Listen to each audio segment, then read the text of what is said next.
Welcome to our channel. If you want to add money to your PayPal account balance, follow these step-by-step instructions to fund your account from a linked bank account. Step 1. Open your web browser and log in to your PayPal account at paypal.com using your email address and password. Step 2.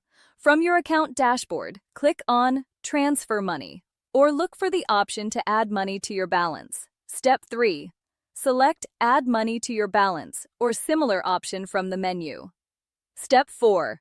Choose the bank account from which you want to transfer money. If you have not linked a bank account yet, click Link a Bank Account and follow the prompts to connect your bank.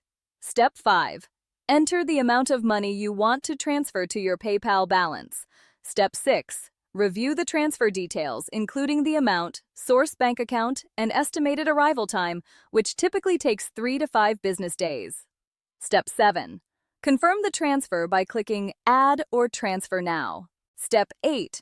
Wait for a confirmation message and check your email for transfer confirmation from PayPal. You can track the transfer status in your PayPal account activity until the funds appear in your balance. Don't forget to like this video and subscribe to our channel.